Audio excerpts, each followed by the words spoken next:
안녕하십니까. 일요일 리서치입니다. 우리 최지현 형아 얼굴 마스크 벗은 거 진짜 한 1년 만인 것 같은데. 지난번 방송에서도 벗었어요. 아, 그랬네. 하여튼 제일 바빠요. 아침이면은 컨콜로 전체 세미나 하는 것 같고, 예. 종일 대면 세미나 진짜 왔다 갔다 여기도 왔다 갔다 하다 맞춰. 저번에도 서로 그랬었는데, 우리 하우스뷰 정하는 데 있어서 여러 가지 중요한 인베스트먼트 아이디어를 저도 역시 최지현 연구원 아이디어에서 특히 많이 차용해 왔죠. 그래서 오늘 그 얘기 좀 할 거고, 또 오늘 자리 비웠는데 우리 주얼머 PD의 핵심 중에 한 명이 교보 증권으로 옮기거든요. 그러니까 오늘 벌써 반차 내고 사라졌어요. 인사말 좀 하려고 했더니 우리 주얼머 길 PD가 이제 교보 그 유튜브 채널 가시니까 거기에 보면 김영렬 센터장님도 제가 좋아하시는 분이고 박병창 부장님도 좋아하고 다 그러신 분들인데 많이들 구독하셔가지고 우리 길 PD 새로운 길에 많이 도움 주셨으면 좋겠어요. 다 떠나더라고. 진영이 안 떠날 거지? 예. 대답을 안 했어 너. 야 요즘 힘들어 죽겠어. 다들 날려서. 그래 오늘 우리 공급의 위드 코로나 시대 들어봅시다. 나보러 질문하면서 진행하자는데 내가 그 정도의 지식이 없기 때문에 한번 하면서 궁금한 거 물어볼게요. 시작하죠. 예, 일단은 자료에서 제목에서처럼 사실 공급의 위드 코로나 시대. 그러니까 이게 무슨 말이냐면은 뭐 페이지 5페이지에서 보시는 것처럼 내년도가 과연 올해만큼 뭔가 수급 불균형이 계속 유지될 것인가에 대해서 제가 고민을 해봤을 때 그거는 커머더티 시장 말하는 거죠? 예. 원자재 시장만 딱 단순하게 놓고 봤을 때요.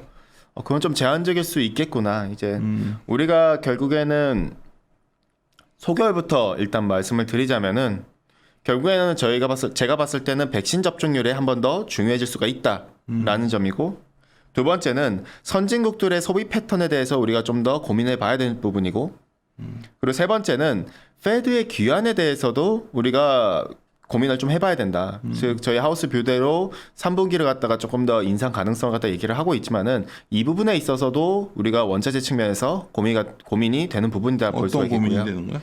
결국에는 페드의 귀환에 있어서 원자재는 물가랑 같이 다니는데 근데 페드가 이제 인플레이션 파이터로 변하면서 귀환을 한다? 결과적으로 그러면 원자재 측면에서는 결코 달가운 일이 아니거든요.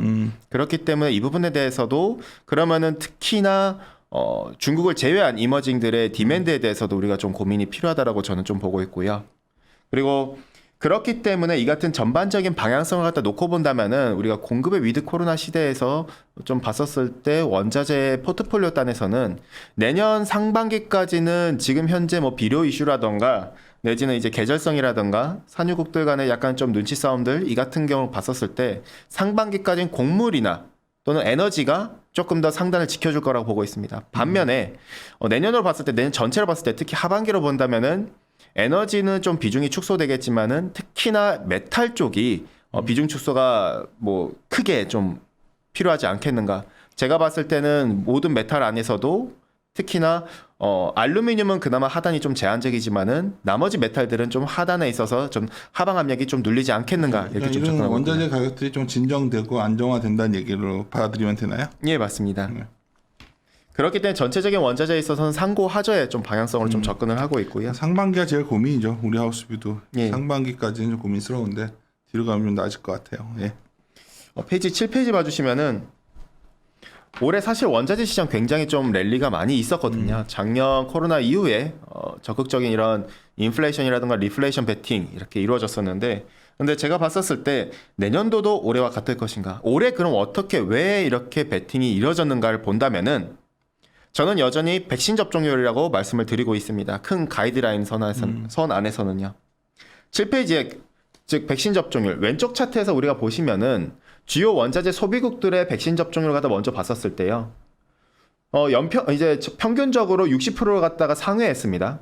근데 반대로 원자재 주요 생산국들 같은 경우 오른쪽 차트를 봐주신 것처럼 평균적으로 40% 갖다가 언더하는 국가도 존재하죠. 평균 40% 갖다 유지하고 있습니다. 이 말즉슨 무엇이냐? 즉 백신 접종률이 더디다 보니 이 같은 수급의 불균형이 발생할 수밖에 없었다.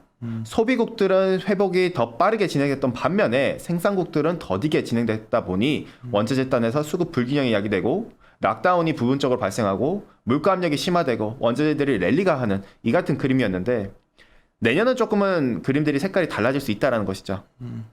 왜냐? 원자재 그럼 소비국을 갖다 먼저 보면은 이들은 백신 접종률이 70 내지 80% 갖다가 터치를 하고 옆으로 기고 있습니다.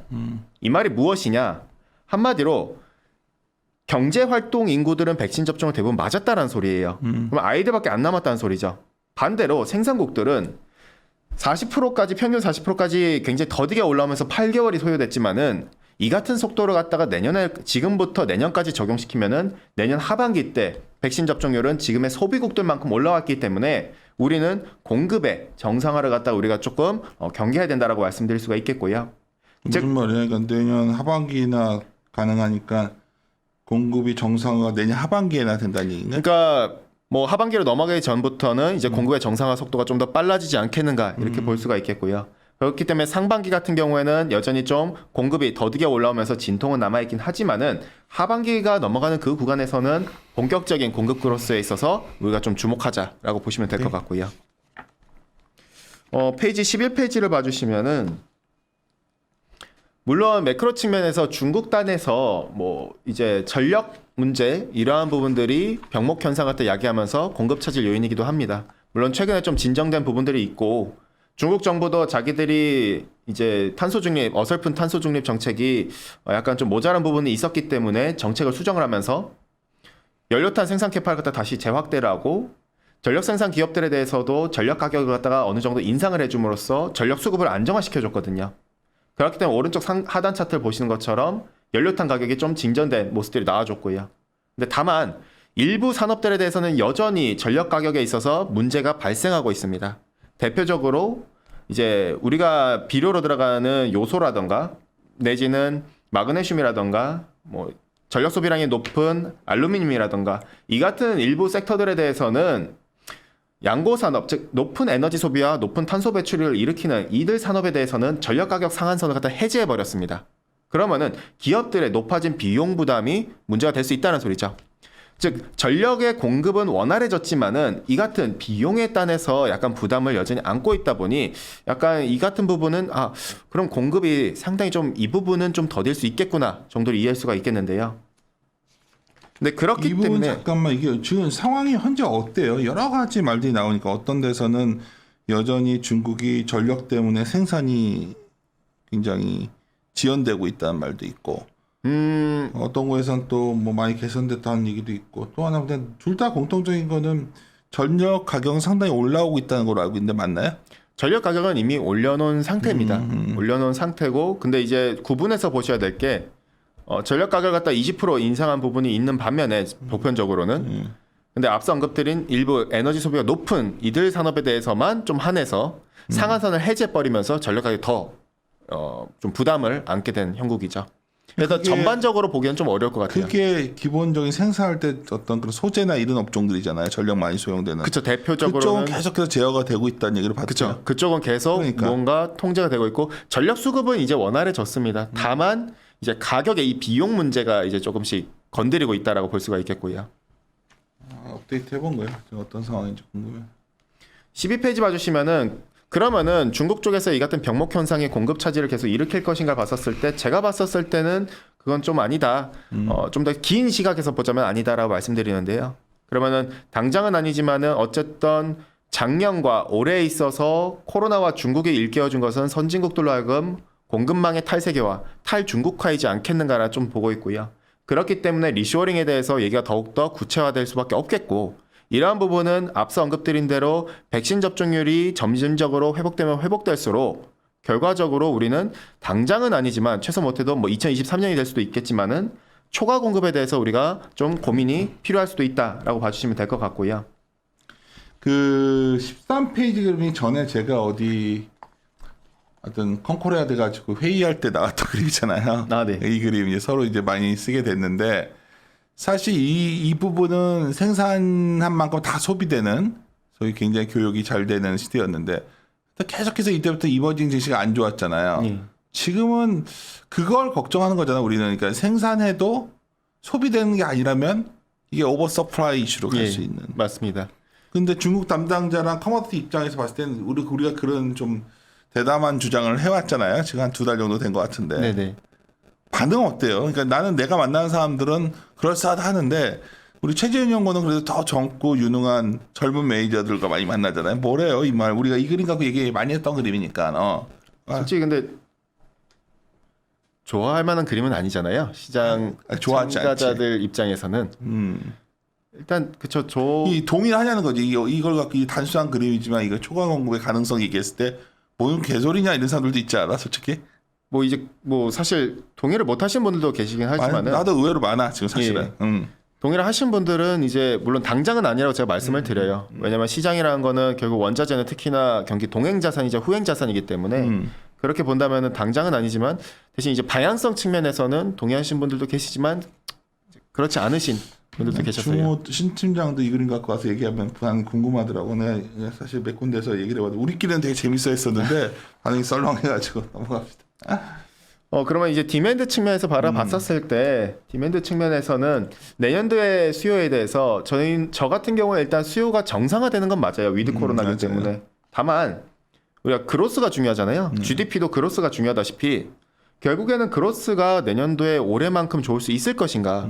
올해 같은 경우에 그 기저가 밑바탕이 있었기 때문에 훨씬 더 폭발적이었던 반면에 내년도에는 제가 볼 때는 이미 제조업 경기 정점 통과한 상황에서 재고순환지수 역시도 정점을 갖다가 어느 정도 통과한 상황에서는 그로스가 과연 퍼포먼스가 그 정도까지 올해만큼 좋긴 좀 어렵지 않겠는가라 좀 접근을 하고 있고요.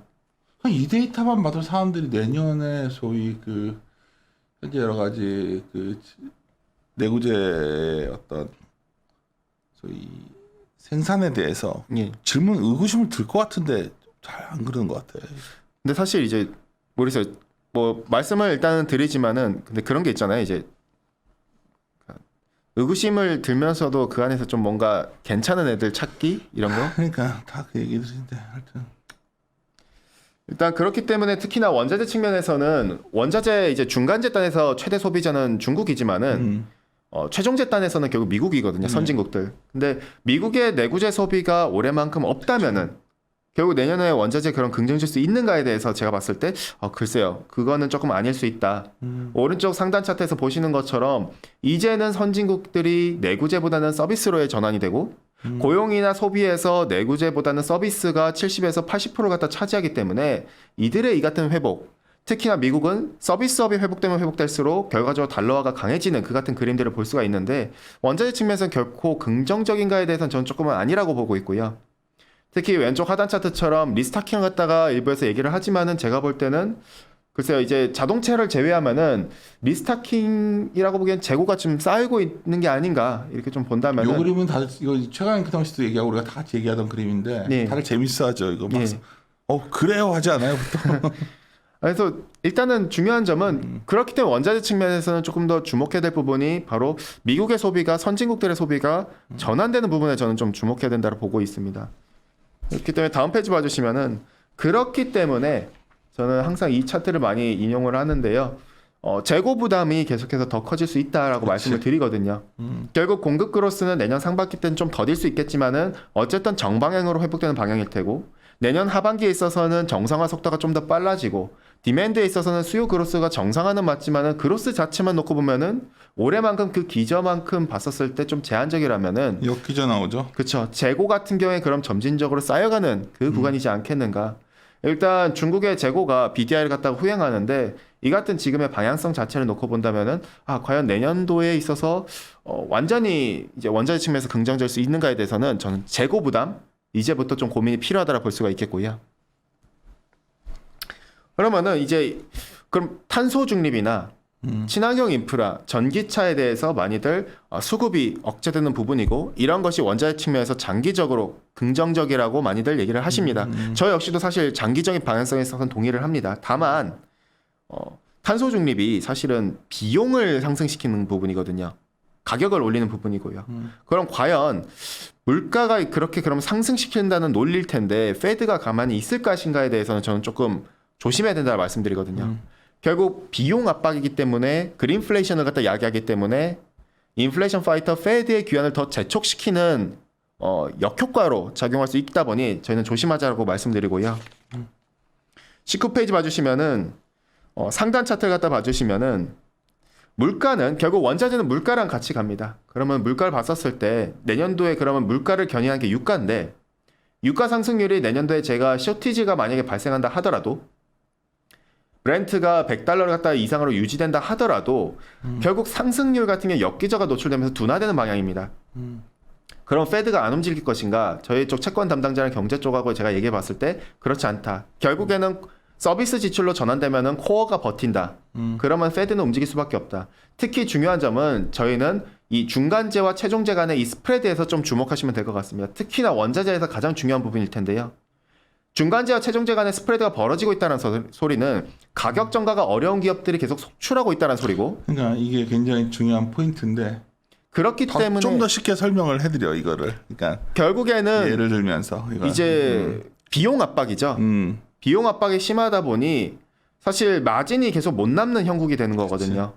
최종자 같은 경우 이걸 받아올 때 자기들이 그런 마진이 못 남을 수 있으니까. 근데 또 중간자 같은 경우에는 자기들이 원료 비용단에서 전가받은 게 있으니까 이러한 비용 문제가 발생할 수 있다 보니 결과적으로 기업들의 그럼 이익 자체가 둔화될 수 있는 부분이고 축소될 수 있는 부분이고 그러면은 결국에는 저희가 봤을 때는 페드가 움직여야 되는 게 아닌가 이 문제를 갖다 해결하기 위해서. 그러니까 이 문제를 인식하면 움직일 수밖에 없는 상황에 내몰려 있다가 우리 아웃스뷰고. 그렇죠. 그렇죠. 그러니까 지금 계속 얘기하는 게 결국 이거 선제적으로 이걸 막지 않으면 내년에 정말 인플레가 나는 거지. 예. 하반기에도. 근데 우리는 이게 통제될 거로 보기 때문에 인플레가 제한적이라 보는 디스인플레이션 가능성을 보는 거고. 근데 이제 만약에 그러면은 인플레이션 베팅이 아니라 제가 볼 땐 그렇게 되면은 기업들의 이익 축소에 대한 고민이 더 커질 것 같아요. 오히려 진짜로. 뭐 오늘 편하게 당신도 세미나 많이 다녔으니까 우리 내부적으로 우리가 논의되는 거는 오히려 내년을 우리가 인플레이션 얘기하는 줄 알고 있는데 우리는 오히려 디스인플레 가능성을 높게 보고 그렇죠.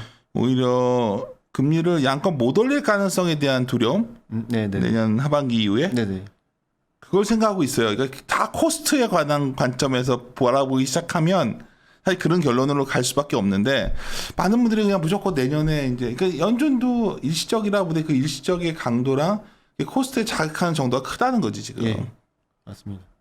이런 얘기를 많이 하죠 지금 밖에. 뭐래요 제 매니저분들은 내가 접하는 매니저보다 훨씬 젊으니까 내가 궁금해서 그런 거야.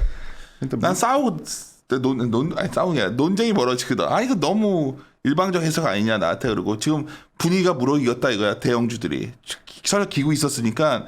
여기서 좀만 돌리면 치고 나가는 거 아니냐 다들 이 얘기한단 말이야. 10명이 9명이야 지금 보면. 근데 이제 내가 그 문제는 제조 베이스가 좋아져야 돼. 그럴 때 매크로 좀 봐야 된다. 내가 봤을 때는 그거 쉽지 않아 보인다 얘기하면 이제 다들 싫은 거지. 왜냐면 이쪽들 뭐 여러 가지 앞으로의 미래 성장 산업 쪽에 제조 베이스에 우리가 IT를 갖고 있으니까 이게 자동차나 자율주행차 뭐 IT 이런 것들이 그렇게 될 수도 있어 지금. 그게 막 좋아지는. 근데 사실 그거는 스토리텔링이고 팩트를 뒤져보면 상당 자동차만 해도 만만치 않다는 게 섹터 담당자한테 나오니까. 그렇죠. 일단은 제일 중요한 거는 제가 볼 때는 그냥 제조 PMI만 봐도 그렇잖아요. 일단 정점 통과한 상황이고. 근데 중요한 점은 아직까지 높은 수준 유지하고 있고, 근데 물가 압력에 있어서도 높은 수준.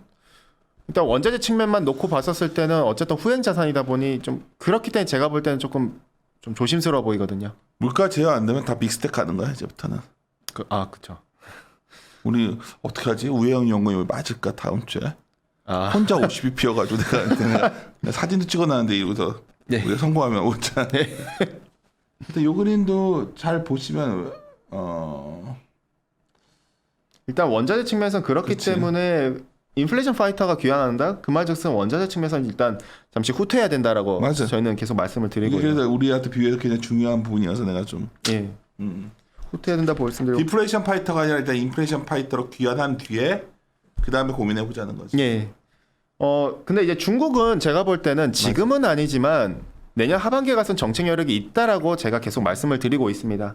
페드의 금리 인상으로부터 글로벌 중간재 단에서 원자재 최대 소비국인 중국 같은 경우에는 충격을 상쇄할 만한 정책 여력이 나중에 나올 수 있다라고 계속 말씀을 드리거든요. 왜냐?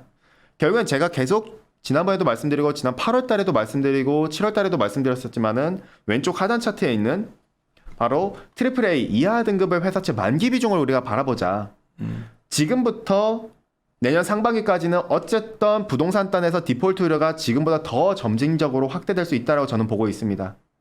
우리가 왜 이 지표를 제가 참고하냐면은 우리가 기억하실 수도 있습니다. 이제 작년 1월 달에 중국의 디폴트 우려가 굉장히 컸었어요. 회사채. 그리고 올해 1월 달에도 굉장히 컸었습니다. 그때마다 저 AAA 이하 등급의 회사채 만기 비중이 평균치보다 높았었던 시기입니다. 근데 중요한 점은 지금부터 내년 상반기가 그 같은 구간이라 볼 수가 있는데요. 다만 제가 바라보는 거는 어쨌든 내년 하반기로 넘어갈수록 그 만기 비중이 축소가 된다. 그 말즉슨 디폴트의 우려가 점진적으로 후퇴한다는 소리고 물가 압력에 있어서도 중국의 PPI 같은 경우에는 어쨌든 유가 상승률과 같이 갈 텐데 둔화되기 시작한다면은 정책에 있어서 중앙정부단에서 재정정책단에서 정책에 쓸 수 있는 여력이 생길 수 있다. 그 말즉슨 페드의 금리 인상에 있어서 3분기 때 인상 가능성이 있다면은 그걸 상쇄시킬 만한 체력이 어느 정도 개선되지 않겠는가 지금보다 이렇게로 좀 접근하시면 될 것 같고요. 그럼 뭐 내년 4월 이후라고 계속 말해왔는데 난 이거보다 너무 물가가 높지 않아요? 중국이 무슨 정책을 써? 근데 13%인데. 지금이야 그렇겠죠. 근데 이제 PPI 같은 경우에는 어쨌든 중요한 게 뭐 철광석이라던가 그치. 석탄이라던가 그리고 석유 가격이 중요할 텐데 근데 중요한 점은 어쨌든 저희가 보는 거는 물가라는 거는 기저라는 게 있잖아요. 그렇기 때문에 저희가 봤었을 때는 좀 더 하반기에 있어서는 정책 여력이 생길 수 있다라고 접근하는 그러니까 거죠. 내 말은 지금 당장 정책 여력이 그렇죠. 지금은 상당히 어렵죠. 아니 일부에서는 연말 연초 기대감 중에 하나에 중국의 정책 모멘텀을 얘기한단 말이에요. 근데 저희는 계속 그 아니, 말을 그렇지 않다고 그렇죠. 얘기하는 말씀을 드리고 있잖아요. 그러니까 오른쪽 차트만 보더라도 오른쪽 하단에 중국이 그럼 정책을 언제 썼느냐가 바라보자 그치. 이거죠. 중국은 디플레 우려가 형성됐었을 때 재정 정책 갖다 확장 재정으로 넘어갔었습니다. 맞아요. 근데 지금은 우리가 보시면은 물가 압력이 이렇게 높은 상황에서 재정 정책 쓴다. 우리 그러니까 시장 참가자 입장이 아니라 정책 입안자 입장에서 생각해 보자 이거죠. 그러면은 여기서 더 부양책 베팅을 하고 하면은 버블이거든요. 그럼 중국 정부가 그걸 과연 용인을 할 것인가? 나는 그리고 최진영 연구는 어떻게 해? 중국 전문가니까 우리가 많이 내가 실수했던 것 중에 하나가 지난 금융위기 직후에 중국과 미국이 굉장히 중국이 미국을 많이 도와줬잖아요 부양적으로. 예. 그리고서 정말 죽을 쓴 게 12, 13, 14, 13년이잖아요. 중국 내부 시각은 그때에 대해서 굉장히 후회하지 않아요? 뭐 후회할 수 있겠죠. 왜냐면 그때가 공급 그러니까. 과잉이 가장 심각했었고 중국 나름 노력했는데 얻은 것도 없고 다 일단- 지가 떠났으니까. 그래서 어쩔 수 없이 2015년 때 뉴노멀 발표하면서 공급 과잉을 없애겠다라고 발표한 맞아요. 거잖아요. 자기들이 소비를 안 하겠다. 우리가 하우스비에서 그냥 중요하게 보는 중국의 모멘텀이 정책 모멘텀은 내년 중반은 넘어야 된다. 예, 맞습니다. 특히나 이제 중국만 일단 조금 더 첨언을 말씀드리면은 저는 일단 내년도 올해 연말 그러니까 다음 달이죠. 다음 달에 있을 공산당 중앙경제공작회의에서 정책이 뭔가 변할 만한 언급을 하긴 할 것 같아요. 근데 실제로 액션이 나오는 거는 당장 하진 못하고 제가 볼 때는 4월 달에 또 공산당 중앙정치국 회의가 있습니다. 그것도 그때 하잖아요. 예, 보통 4월 말에 하는데 그 공산당 중앙정치국 회의는 무엇이냐면은 다음 2분기 때 이제 그 다음 분기와 하반기에 있어서 자기들의 경제 정책을 어떻게 펼쳐나갈지에 대한 계획을 얘기해 주거든요. 미세 조정이라 보면 될 것 같습니다. 그때부터 뭔가 액션들이 나와주지 않겠는가로 좀 접근하고 그때가 아니라면은 제가 볼 때는 만약에 그때도 물가 압력이라던가 그때도 이 크레딧 임펄스 디폴트 우려가 제대로 진정이 안 된다면은 7월 말에 있을 중앙정책 회의 때로 조금 미뤄지지 않겠는가 이 정도로 좀 접근하시면 될 것 같고요. 실제로 정책을 변경하려면 내년 4월 이후부터의 타이밍에 들어가는 거지. 그렇죠. 일단 왜냐면 음보감에도 지금 얘기하는 게 올해 연초 때도 얘기했지만은 자기들의 부실 채권 관련 정리 작업을 내년 상반기 내지는 내년 한 5월 이때쯤까지로 정리하겠다라는 식으로 얘기를 했었거든요. 이거야 뭐 최지원 연구원이 중국 전문가에서 많이 배워가지고 제가 생각을 정리하는데 많이 도움이 됐던 아이디어예요. 정책이 이렇게 중국을 봤더니 이렇게 어떤 시기로 나오는 게 아니라 정치 일정에 따라 다 나가더라고 중국은. 예. 우리랑 아무래도 이게 다르더라고 이게. 그러니까 정무적 판단도 어느 정도 또 가미가 되죠. 그러니까요. 왜냐하면 당에 의해서 뭔가 확실하게 꾸려지는 부분이 맞아요. 크니까요. 다음으로는 21페이지 봐주시면은 다만 중국은 좀 버틸 체력이 나중에는 될 수 있지만은 나머지 이머징에 대해서는 저는 좀 고민이 됩니다. 결국 유엔도 보고서를 통해서 얘기했다시피 선진국 정책 입안자들이 지금 개발도상국들이 얼마나 힘든지 모르고 있다라고 지적을 하고 있거든요. 이들은 아직 경기가 회복이 진행 중인 과정에서 페드가 정상화 다 됐으니 금리 인상을 한다라면은 이들에 있어서 디맨드는 저는 좀 그런 고민이 될 수밖에 없거든요. 결과적으로 그렇게 본다면은 원자재는 결국 이머징들의 수요가 가장 중요한데 이머징들이 그러면은 조금 힘이 붙인다? 그럼 내년도에 있어서 좀 우리가 좀 잠시 후퇴하는 그 같은 게 좀 필요하지 않겠는가라 볼 수가 있겠고요. 저희 하우스에서 최강혁 차장도 얘기를 했겠지만 22페이지에 결국 원자재는 달러와 반대로 갑니다. 그 반대와의 방향성에 있어서 저희가 계속 하우스 내 이제 FX 담당과 이렇게 얘기를 했을 때도 결과적으로 그 달러와의 방향성을 갖다 놓고 본다면 2분기부터 다시 강세가 재개된다는 걸 가정을 깐다면은 우리는 여전히 좀 조심해야 될 부분들을 원자재 측면에서 계속 유효하다. 특히 내년 하반기에 있어서는 특히나 우리가 좀 주의하자라고 저희는 계속 말씀을 드리고 있고요. 특히 지금이야 미중 갈등이 조금 하하호호하면서 바이든과 시진핑의 얘기가 좀 흘러나오고 있지만은 제가 볼 때는 딱히 그렇게 긍정적이 보이진 않아요. 그쵸. 이번 것도 보니까 뭐 이게 뭔가 합의가 된 것도 하나도 없고 하나도 없더라고. 그냥 우리 선의의 경쟁을 하자. 근데 한마디로 그냥 계속 충돌은 하되 그냥 진짜 붙지 말자. 예, 그 진짜 얘기 붙지 말자. 하지만 싸우긴 싸우자. 이 말이거든요. 아니 근데- 내가 놀란 게 우리는 시진핑에 대해서 굉장히 뭐 저런 이상한 사람이다 이렇게 생각하는데 중국의 인기는 진짜 엄청나더라고요. 되게 네. 아니야? 아니 뭐 그건 다 조작된 건가 그러면? 아니 그게 아니라 이제 근데 제 주변에 있는 응, 분들은 응. 그런 얘기 좀 해줘. 그러니까 이제 화교 분들도 많으시다 보니까 좀 다르게 생각하시죠. 그래? 예, 아무래도 화교 분들은 교포잖아요. 응. 그러니까 그냥 뭐 본토인 친구분들하고는 조금은 다르게 생각하고요. 대만 쪽 사람들 많으니까 좀. 뭐 대만 쪽도 있고 아니면 이제 외국계 아예 외국계 이제 교포 분들도 계시다 보니까요. 그래서 조금은 이제 본토 분들은 조금은 이제 아무래도 좀 좋아하시죠. 이제 이런 부분에 있어서는. 그래서 자부심도 강하고. 그렇죠. 그러니까 왜냐면 어쨌든 강국이 됐구나 정도로 이렇게 그런 느낌 이 있잖아요. 인식의 전환이 있잖아요. 옛날에 한국 하면 좀 약간 한국한테도 꿀리는 게 있었는데 이제는 양면을 받지 우리가 미국과 붙을 수 있는 우리 붙을 수 있는 나라야. 뭐 이 정도의 느낌? 그렇죠. 그리고 더 거에- 중요한 건 안 물러날 것 같더라고. 그러니까 지지를 받고 있으니까. 그렇죠. 내부적으로도 이게 그 얘기를 해주더라고. 나름 중국 전문가이신 분이 어떤 그러니까 연말 되니까 이제 이거 저 쫓아내면서 주사 들려고 노력하고 있는 중인데 하여튼 뭐 의미 있게 봤던 것 중에 하나가 너무 서구의 시각으로 바라보지 말아라. 그건 되게 중요한 것 같아요. 그 말을 하더라고. 그러니까 당신 만약 그런 식으로 윤 전무님처럼 뭐 내가 좀 미국 편향적인 발언을 좀 했었거든 그때 네네. 이제 했더니 중국은 그렇게 그거에 대한 어떤 침탈의 역사를 보고 중국은 충분히 한국과 다르게 독자적으로 견딜 수 있다. 그렇죠. 어. 일단 그렇기 때문에 재정 정책도 사실은 정무적으로 판단해서 쓰는 경우가 많거든요. 그래서 조금은 좀 다르게 바라보실 필요도 있고요. 그나지 이제 구체적인 것들 몇 개만 합시다. 예. 이제 에너지로 들어가세요. 제가 유가 밴드를 많이 열어놨습니다. 근데 이제 제 마음 속에는 유가는 항상 제발 상단가 하단은 가지 말아주세요라는 그 가격 레벨이거든요.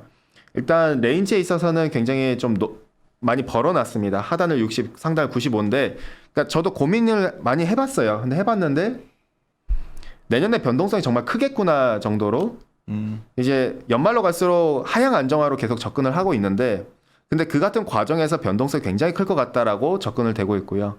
그렇기 때문에 내년에 있어서는 정말 원자재가 정말 변동성이 심하면서 힘들 수가 있겠구나 정도로 저는 좀 접근을 하고 있거든요.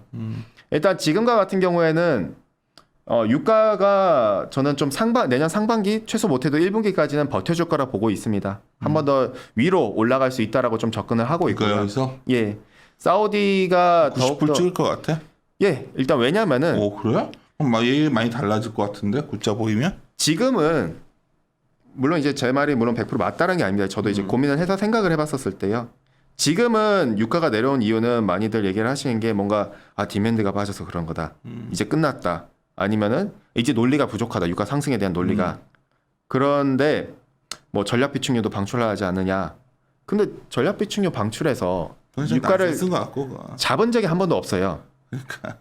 그리고 두 번째로는 뭐 미국 상원에서 이제 민주당 의원들이 그럼 수출 제한하자는 얘기하는데 그랬다가 WTI랑 브렌트가 왜곡 현상만 발생하면서 벌어져 버리면서 미국 내에 있는 석유 기업들이 그럼 죽어버리거든요. 그렇기 때문에 그러면 좀 달리 보자 이거죠. 그럼 뭐 때문에 조금 상단을 열어야 될까 봤었을 때 미국이 자꾸 그러니까 우리가 사우디 입장에서 대보자 이거죠. 사우디가 미국 의도로 움직이는 게 아니라 그러니까 자기들만의 페이스로 움직인다고 생각해 보자 이거죠. 탄소 중립도 사우디가 참여한 게 아니에요. 이런 에너지 생산국들이 참여해가지고 만들어진 게 아니에요 정책이. 그러니까 비전문가들이 만들어진 거죠 사실상 정책 자체가. 그러다 보니 지금 같은 사태가 발생한 거잖아요 어떻게 보면. 천연가스 대란이라던가 석탄 대란이라던가 에너지 대란이라던가. 그러니까 그럼 사우디 입장에서 미국이 자꾸 뭔가 증산을 하려 하고, 그러니까 증산해달라고 요구하고 뒤로는 이란과 뭔가 짝짝꿍 맞아서 합의를 하려 해서 다시 이란을 귀환시키려 하고, 그리고 전략 비축료 이제 공조를 해가지고 방출하려고 하고, 유가를 어떻게든 내리려고 하는데, 그럼 사우디 입장에서는 내가 왜 그러면 여기서 미국 말을 따라야 돼? 내가 왜 그러면 정책에 순응하면서 가야 돼? 이게 우리가 기본적인 생각이죠. 옛날보다 확실히 자본이 많아진 것 같아. 사우디가 이제 다른 미국의 우산 아래 없는 것 같은 느낌? 그렇죠. 왜냐면 이제 협력국들이 있으니까요. 자기 혼자만 있고 오펙만 있는 게 아니라 이제는 러시아도 든든하게 붙어져 있고 노노펙이 같이 이렇게 협력해주면서 가고 있으니까요. 그러면 우리가 봤었을 때 과거의 사우디는 이제 뒤에서도 자료에 말씀드리겠지만은 많이 당해왔었거든요. 미국한테 뒤통수를 많이 맞아왔거든요. 이제는 조금 달라진 게 아닌가라고 우리가 좀 접근이 필요할 것 같고요. 러시아가 문제인 것 같은데. 러시아요. 근데 러시아는 사실 굉장히 저는 좀 러시아는 정말 말을 안 듣잖아요. 그런 아니, 점에서 말을 안 듣는 걸 떠나서 자꾸 자원을 무기화하는 게 내 생각이에요. 예. 중국도 자원을 좀 무기화하는 것 같고 러시아도 무기화하는다 보니 소리 없는 전쟁을 지금 미국과 치르고 있다는 거지 얘들이. 근데 러시아 입장에서 제가 좀 생각을 해볼게요. 러시아 입장에서는 오히려 유럽 애들이 정말 바보 같은 짓을 한 거예요. 그런 거야? 왜냐면 러시아가 그걸 안 준 거 아니야? 그러니까 이렇게 생각해보죠. 여기 그림도 있지만 그러니까 완전 지배하고 있잖아 석유 시장을 얘네가. 유럽이 왜 러시아 입장에서 바보 같은 짓을 했다라고 생각을 해보냐면은 탄소 중립하겠다고 천연가스 역시도 유럽 같은 경우에는 이 탈탄소의 그 대상으로 있었다 보니 장기 계약을 안 했어요. 그러면은 나중에 조그만한 수급 이슈가 차질이 발생하면은 유럽은 대란이 발생할 수밖에 없는 환경을 자기 스스로가 만들어 버린 거죠. 그렇기 때문에 러시아 입장에서는 니들이 만든 거야 이게 되는 거죠. 그러니까 어설픈 탄소 중립 계속해서 이행하고 정치적 이념에 갇혀가지고 그걸 하려다 보니까 이게 꼬일 대로 꼬여버린 거죠. 어떻게 보면은. 전에는 유럽이 메르켈이라는 어떤 중심점이 있었잖아요. 근데 그것도 와야 돼 버렸으니까 더 러시아 맘대로 이거 막 장난치는 거 아니야 지금? 근데 저는 사실 그렇게까지는 보고 있지는 않고 오히려 좀 이렇게 이제 좀 합리적으로 봐보면은 그렇기 때문에 메르켈은 탄소 중립을 하되 그러면은 이 같은 문제를 없애기 위해서 그래서 노드스트림 2를 갖다가 메르켈이 미국한테 허가를 받은 거거든요. 동의를 받은 거거든요. 근데 이제 지금 독일 같은 경우에는 아직 이제 차기 연장 구성이 안 됐죠. 그렇죠. 연장 구성이 제대로 안 됐다 보니까 노드스트림 2에 대해서도 인가가 지금 지연되고 있고 이 같은 부분들이 계속 노이즈로 나오면서 유럽 쪽에서의 천연가스 대란이 계속 이어지고 있긴 하지만은 인가가 안 될 것 같다고 하던데. 글쎄요. 저는 오히려 좀 예상보다 빨리 될 수 있다라고 봐요. 그러니까 이번에 잠시 잠정 중단이 된 이유는 독일 규제 당국이 독립적으로 유럽 내에 지사를 갖다가 설립하기 전까지는 우리가 잠시 이제 인가를 중단시키겠다. 그렇지, 이거 중단한 거잖아. 그래서 중단이 됐는데 가즈프롬 측에서 바로 즉답으로 자회사 설립하겠다고 얘기했거든요. 그리고 더 중요한 점은 이 독일 규제 당국은 사실 독립적이지가 않아요. 재무부 산하에 있거든요, 독일에. 독일 재무부 산하에 있는데 지금 차기 총리라고 불리는 올라프 숄츠 총리 같은 게 이제 이분은 지금 현재 재무장관이에요. 메르켈 정권 하에서. 특히나 노드스트림 2를 갖다 강력히 지지하고 있는 인물 중 하나죠. 그러면은 결과적으로 어쨌든 가즈프롬도 EU 규정에 맞춰서 지사하겠다고 하고 12월 6일이나 그때쯤 돼서 새로운 연정이 출범을 한다면은 예상보다 조금 더 빨리 노드스트림 2에 대해서 인가할 수도 있다라고 저는 좀 접근하고 있거든요. 인가 받고 난 뒤에 고민하면 되잖아. 인가도 못 받았는데 뭐 지금 이게 지금 내 말은 생각보다 장기화되고 있다는 거지 노드스트림. 아니요, 오히려 진짜 장기화라면은 저는 내년 그거요? 5월입니다. 내년 5월? 예, 왜냐하면은 뭔 얘기야? 우리가 행정적인 절차만 보자 이거죠. 저희는 항상 제가 항상 말씀드리는 부분인데 행정적 절차만 보면 더 길어져요. 그래? 그러니까 제가 단기적으로 봤기 때문에 못해도 12월 내지는 내년 2월이라고 말씀을 드리는데 네. 정말 행정적 절차만 놓고 보면 5월이라고 보고 있거든요. 왜냐면은 제가 요 앞에 스킵하고 넘어갔지만은 페이지 지금 논쟁이 많으니까 페이지 10페이지를 봐주시면은 요 차트를 보시면 될 것 같아요. 제가 이제 정확히 9월 8일 날 가즈프롬에서 노드스트림 2를 갖다가 사업 인가를 독일 규제 당국에 신청을 했습니다. 그리고 11일 날 준공이 다 됐어요. 가스관이.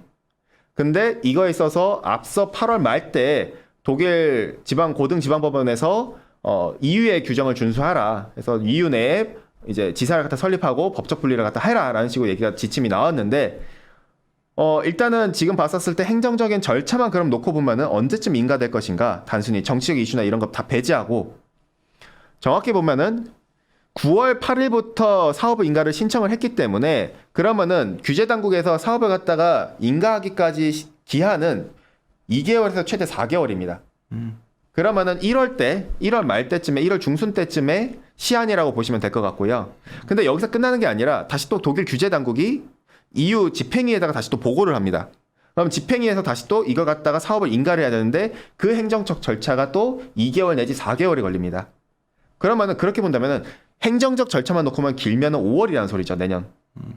그렇기 때문에 사실 정치적 이슈로만 좀 해결이 된다면은 저는 빠르면은 올해 12월이나 계절적 이슈까지 감안하면은 내년 1, 2월이 되지 않겠는가라 보고 있는 거고요.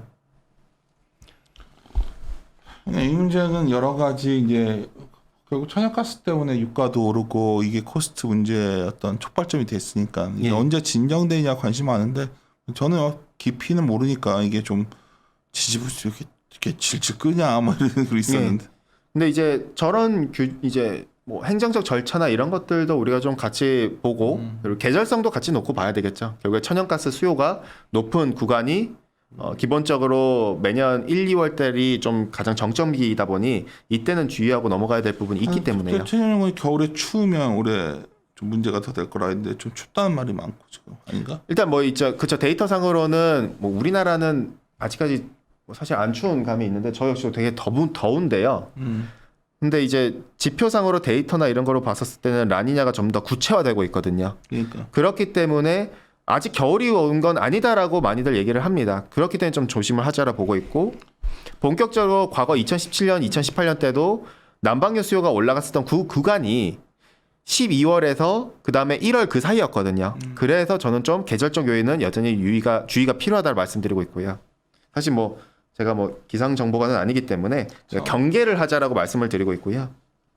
일단 유가 측면에서 다시 본론으로 넘어가서면은 몇 페이지? 네. 페이지 26페이지 봐주시면 될 것 같아요.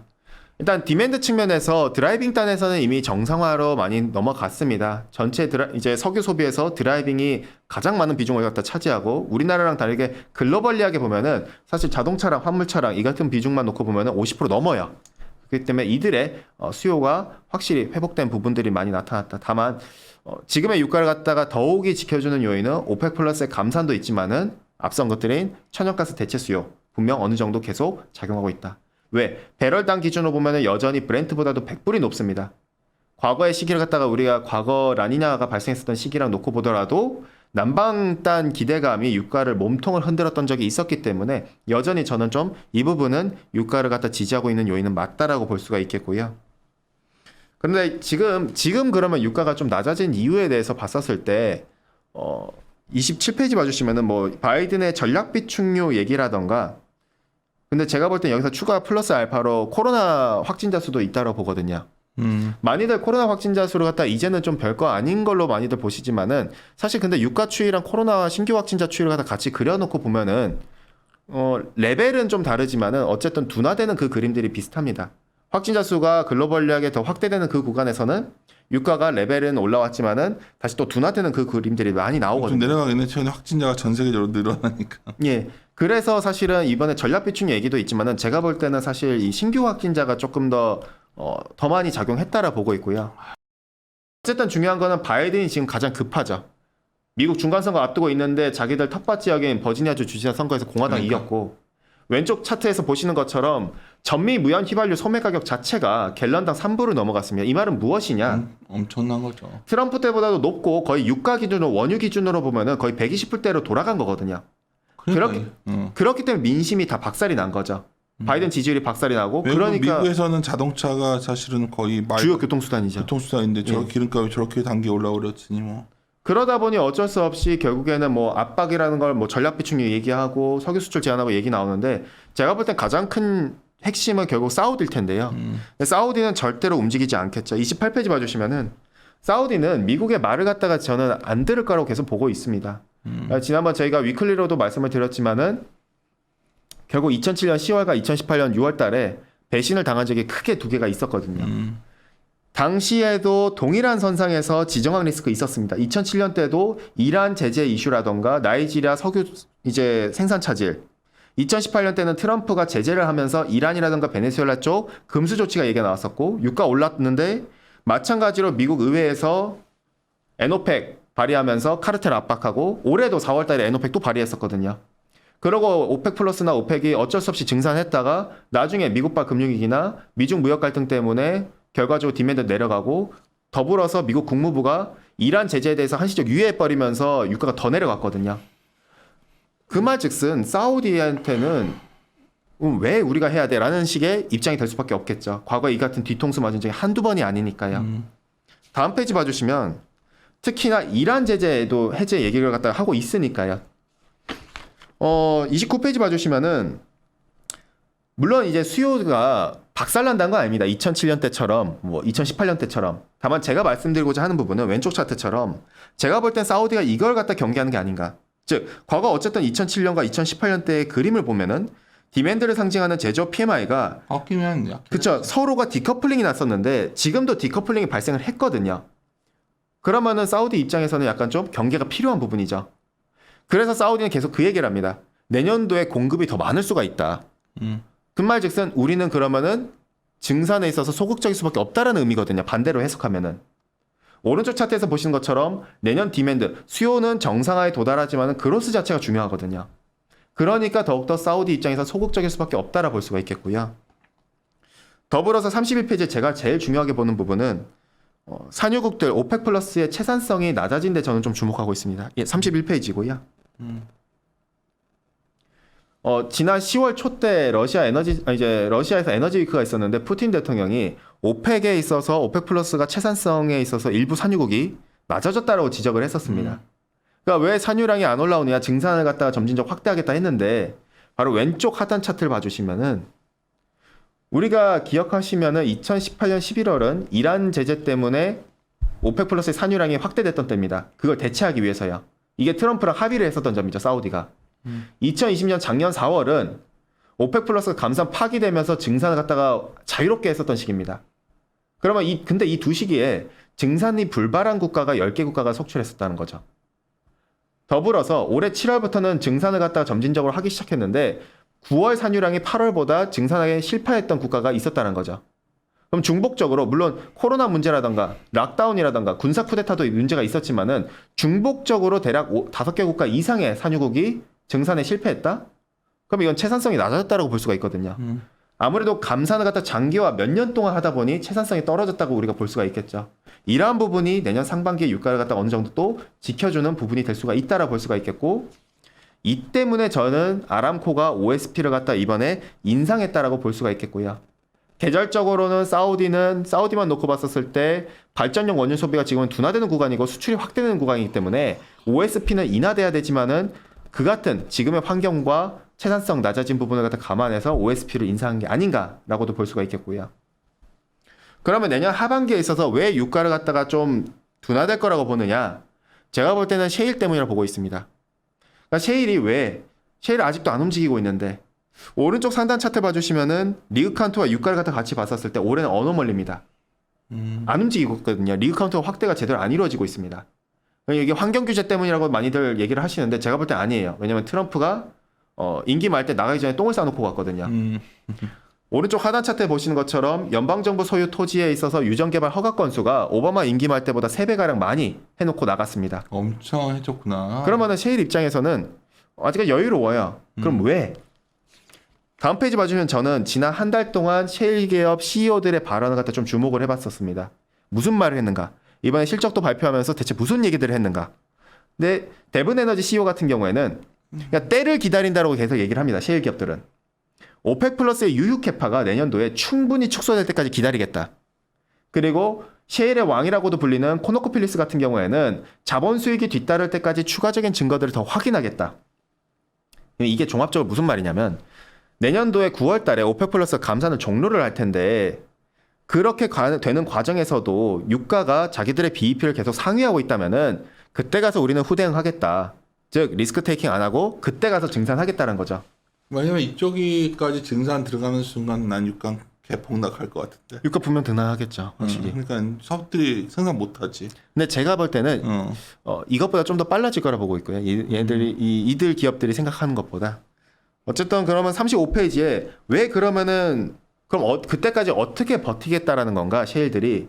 저희는 항상 말씀드리고 있습니다. 지금 셰일이 증산하기가 어려운 이유는 백워데이션 때문이고 이들은 영세 기업이다 보니 높은 원월물을 갖다가 높은 가격대에서 해지를 하면서 증산을 하는데 지금과 같은 오펙 플러스 감산 때문에 증산하기가 어려운 시장이다. 그럼 얘네들은 지금까지 산유랑 어떻게 버티고 있고 어떻게 배당을 확대하고 있고 어떻게 이자 상환을 하고 있는가? 저는 DUC 때문이라고 보고 있고요. DUC는 미완결 유정, 즉 드릴링을 했지만은 원유를 채취하지 않은 상태인 미완결 유정 상태입니다. 그러다 보니 과거의 DUC를 통해서 이제 시추 완공 비용까지가 비용이 절감되고 지금 활용하면은 산유량도 리그 카운트에서 산유량 연결돼까지 시차보다 DUC 같은 경우 1.5개월밖에 안 걸리기 때문에 단기물에 있어서 빠르게 대응할 수가 있거든요. 그렇기 때문에 왼쪽 차트처럼 DUC를 계속해서 활용하면서 산유량 올리고 있고 오른쪽 차트에서 보신 것처럼 채산성은 올라간 상태겠고요. 근데 여기서 중요한 점은 바로 이 DUC 때문에 저는 내년에 셰일이 귀환이 더 빨라질 거라 보고 있고요.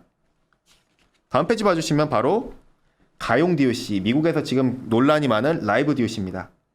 왼쪽 하단 차트 봐주시면 오펙 플러스도 채산성 얘기가 나왔는데 셰일 역시도 채산성 얘기가 나올 수가 있다는 거죠.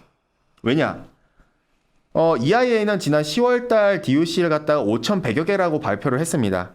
근데 지금 미국 내에서 거론이 되고 있는 게 바로 채산성이 떨어진 DUC, 즉 죽은 DUC를 갖다가 주목하고 있어요. DUC 하면 사람들이 잘 모르니까. 예, 미완결 유정입니다. 아직 완결되지 않은 거. 예, 맞습니다. 근데 영어 쓰다 보면 못 알아듣으니까 좀. 즉 DUC랑은 쉽게 말해서 아직 마진이 안 나오는 데지. 그러니까 그러니까 못 하는 곳들. 아니요, 이제 안 하는 거죠. 안 하는 거지. 그러니까 드릴링은 다 과거에 해놨는데 나중에 유가가 급격하게 올라갔었을 때 그때 자기들이 적시적으로 활용하기 위해서 만들어 놓은 미완결 유정들이고요.